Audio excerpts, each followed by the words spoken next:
G'day viewers, and it is time again to judge the world and declare this is a totally fucked up Friday. There's been a few things this week, a bit weird, bit fucked up, that I want to talk about. First up, let's go to the World Athletics Championship, where a young South African, Caster Semenya, won the women's 800 metres easily. Often that sort of dramatic win leads to charges of cheating. Is it doping? In this case, there's a lot of talk that this young lady looks more than a bit like a dude. Now this comes up in women's sport every now and then, and this one, incredibly masculine, muscular build, also has a deep voice, which happens sometimes. Facial hair, not quite so common. Not saying she's got a charming beard like this, but there's definite facial hair action. Slightly less common in 18-year-old females. In all seriousness, when you look into it, it's actually incredibly unlikely that it's as simple as she's a dude who's cheating. Because apparently she's looked like a boy or a young man her whole life, and so she's always had these questions, so she's been checked multiple times, so the story goes, although there's no official answer, so far as I know, at this point. So it's more likely that she's just a really masculine looking woman, or it's something more unusual on the genetic front, like she's intersex, which is way more common than you probably think. And I think either of those has the capacity to be a really positive outcome. Probably not for her, because she'll have this dumb shit her whole life of, it's really a dude. But if it turns out she's just a really masculine female, I think it will help women's sports and say, well, all this shit about women's sports isn't as important as men's, they're not as strong, they're not as good. As soon as a woman starts to get as strong as a man, she has to put up with this sort of dumb shit about, it's really a dude. No wonder women don't want to train to that degree. Or, if it turns out she is intersex to some degree, then there's a strong chance it can heighten people's awareness about, first, how common it is, and second, the sort of issues intersex people face. So I really hope it's not something as just fucked up as a dude pretending to be a woman. Let's get on to something really meaningful now. Archie comics.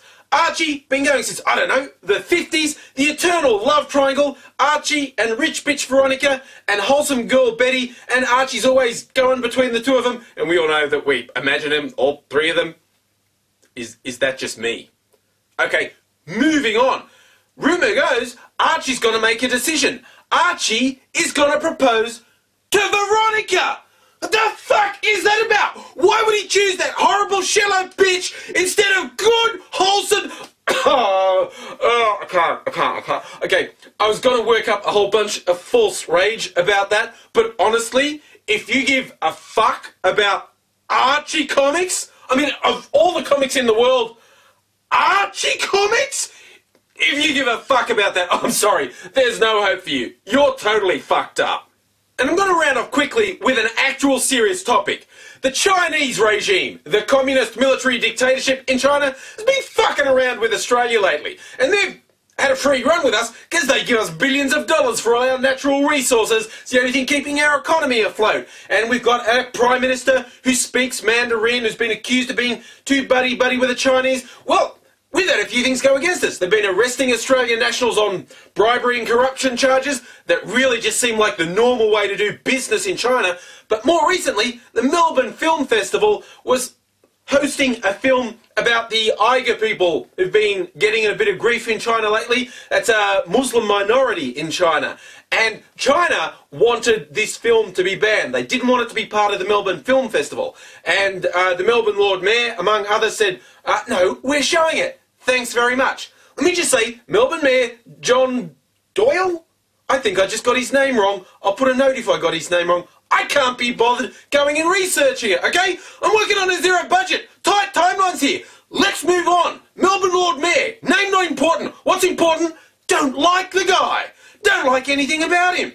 Disagree with his policy on pretty much everything. Except for this, good on you telling the Chinese government they can't tell us what fucking films to watch. Kinda lucky we had a mayoral election last year because based on his track record, it's almost certain our former Lord Mayor, John So, could not have moved to please the Chinese authorities quickly enough. So this is absolutely the right decision. The idea of even our own government trying to censor a film festival shits me. But a foreign government trying to censor a film festival? That's fucked up.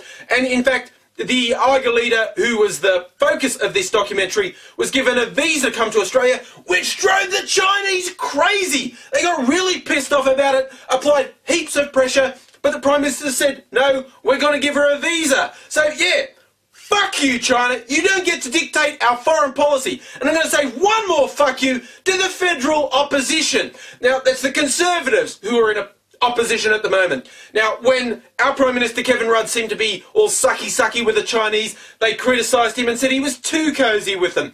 Now, he's actually stood up to them and they're saying that's the wrong thing to do. Not universally, but some very loud voices in the opposition are saying this is the wrong thing to do.